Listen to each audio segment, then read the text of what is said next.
السلام عليكم، اهلا بيكم وفيديو جديد من مطبخ لولي البحراوي. النهارده هنعمل مع بعض حاجه حلوه اقتصاديه حلوه جدا. تنفع نعملها قوي في احتفالاتنا لو عندنا عيد ميلاد او في مناسبات سعيده ان شاء الله، او ناكلها في البيت عادي كده. لو الولاد طالبين حاجه حلوه. اقتصاديه ليه؟ لاننا هنعملها ان شاء الله ببيضه واحده بس. مش عايزه اقول لكم طعمها خطير قد ايه، هي عامله زي التودو كده. بينا نسمي الله ونصلي ونسلم على سيدنا محمد ونبدا وصفة. عندنا بقى هنا دي بيضة بدرجة حرارة المطبخ. هنضيف عليها تلتين كوباية من السكر الحبيبات العادي، وهنضربهم بالمضرب كده مع بعض ننعم البيضة مع السكر.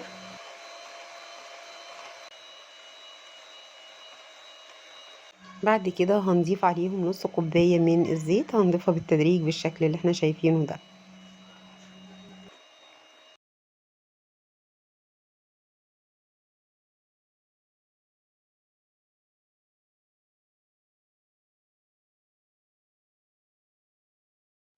بعد ما ضربنا البيضة مع السكر ومع الزيت، هننزل عليهم بكوباية من الحليب. بس التركة المهمة هنا ان الحليب يكون دافي، يعني يكون ادفى شوية من درجة حرارة المطبخ العادية. ده هيفرق جدا جدا في قوام الكيك بتاعنا، يعني ما يبقاش مغلي ولا حاجة، لكن يبقى دافي. بعد كده هنضيف عليهم معلقة كبيرة من الخل، وهنضيف عليهم الفانيليا. الخل برضو مهم جدا، انا بعتمده تماما في المعجنات والكيكات، انه حقيقي بيدي نتيجة هايلة، بيخلي الكيكة فاتحة وهشة، وبيخلي المعجنات كمان طرية وحلوة جدا. حتى لو باتت لتاني يوم، معلقة الخل بتخليها حلوة، ما تخليهاش تبرول ولا اي حاجة. بعد كده هنيجي بقى للمكونات الجافة. عندي ده ربع كيلو من الدقيق، شايلين منه معلقتين كبار. هنضيف عليه معلقة كبيرة من البيكنج باودر، وهنضيف عليه رشة صغيرة من الملح. هنقلب المكونات الجافة مع بعض كده، وهننزل عليه المكونات السائلة عليها كده بالتدريج.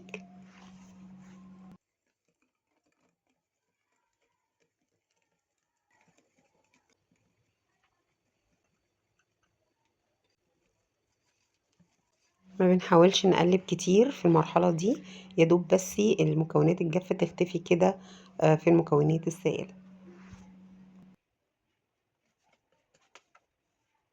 هنصب الخليط بتاعنا ده بقى في صينية مقاسها 30 في 40، مبطنينها كده بورق الزبدة، ودهنين كمان ورق الزبدة بمسحة من الزيت عشان نطمن ان هو ما بيلزقش برضو. وهنفرد العجينة بالشكل اللي احنا شايفينه ده كده، وهندخلها الفرن على درجة حرارة 180 في الرف اللي في النص. تقريبا بتقعد من 15 ل 20 دقيقة بالكتير. طبعا ده لان سمك الكيك بتاعنا هيبقى رقيق، فعشان كده ما بتاخدش وقت كبير. زي ما انتوا شايفين كده بتطلع في منتهى الجمال. هنستنى لما تبرد تماما وبعدين نبدأ نقلبها، ونتخلص بقى خالص من ورق الزبدة اللي كان في الأرضية كده. أنا قلبتها على ورق الزبدة والمفرش بتاع المطبخ. انتوا برضو تقدروا تقلبوها على أي حاجة انتوا متوفرة عندكم.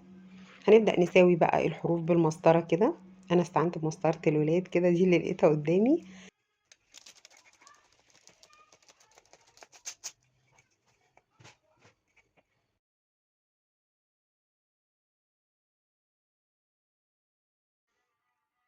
بعد ما سوينا الحروف كده هنبدأ نقسمها نصين متساويين.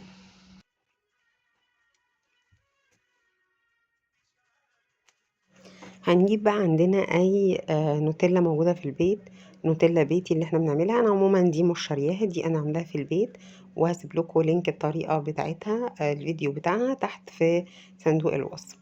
هندهن كده نص منهم بالنوتيلا، نظبطه تماما كده. وممكن كمان نعملها بالمربى، بس هي الاحلى طبعا لو اتعملت بالنوتيلا او باي صوص شوكولاتة انتي بتعتمديه في وصفاتك، لكن يكون تقيل شوية.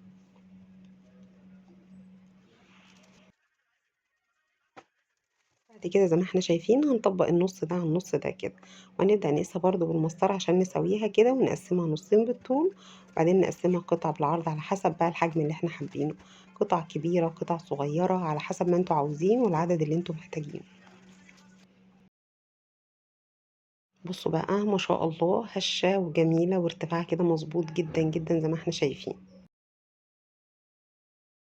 هندخلها بقى التلاجة حوالي نص ساعة وبعدين نخرجها، وهنعمل لها بقى ايه جناش شوكولاتة حلو كده نغلفها بيه.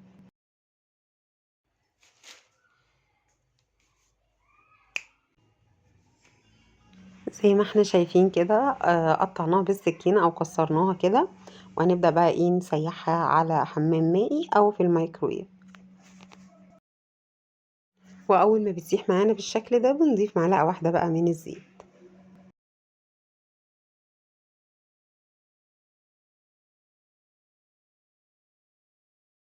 وهنبدأ بقى نغلف كده ايه مربعات الشوكولاتة بتاعتنا كده، او نقدر نقول عليها التودو بتاعنا ده كده. هنصب الشوكولاتة عليه ونخليها تنزل على الكيك بتاعنا من كل الاتجاهات بالشكل ده. وهنكون مجهزين صينية فيها ورق زبدة، هنرص فيه الكيك بعد ما نكون غلفناه بالشوكولاتة عشان ندخلها التلاجة برضو ايه 5 دقايق 10 دقايق. في الساعة دي هي مبتاخدش يعني وقت كتير، هي ممكن تجمد اصلا من واحنا لسه بنشتغل فيها.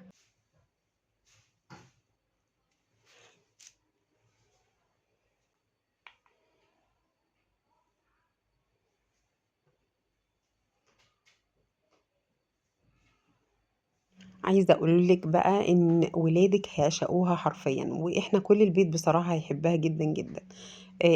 حلوة جدا في الفطور بقى مع كوباية شاي او نسكافيه كده. حلو لو هنحطها للولاد في اللانش بوكس، لو جاي لنا ضيوف وعايزين نعمل حاجة حلوة وسريعة متاخدش وقت فعلا يا جماعة، ومش فيها اي مجهود كبير ولا حاجة، اقتصادية زي ما احنا شايفين.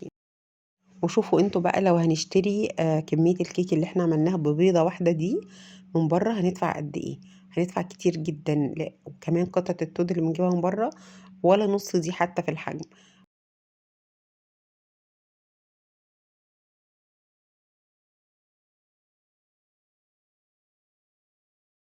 هنعمل طبعا كل الكمية بنفس الطريقة، ولو حابين طبعا تاكلوها سادة من غير الشوكولاتة اللي مغلفينها بيها دي برضو ينفع، لكن اكيد الشوكولاتة بتضيف ليها طعم تاني خالص. هنا بقى بعد ما بتكون الشوكولاتة تماسكت كده عليها، على فكرة هي تماسكت من غير ما ادخلها التلاجة، الجو طبعا برد وما كانتش محتاجة تلاجة خالص. مش عايزة اقول لكم بقى انتوا لما تيجوا تشيلوها في ايديكم بصوا رغم ان القطعة كبيرة كده وحلوة تقدروا على فكرة تقطعوها اصغر من كده كمان، هتلاقوها خفيفة وهشة جدا جدا، وطعمها حلو جدا جدا بجد. من الوصفات اللي ان شاء الله انا واثقة انها تعجبكم قوي.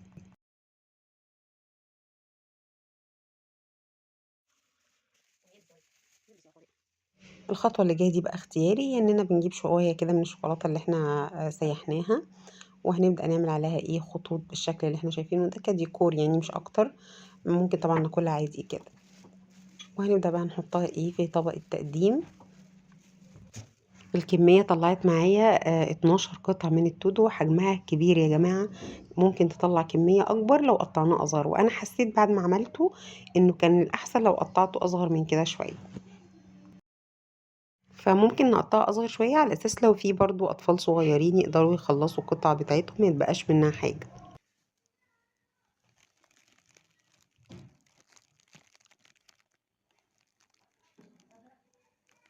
بصوا بقى الجمال ما شاء الله لا قوة الا بالله، خطيرة. يلا ندوقها بقى مع بعض.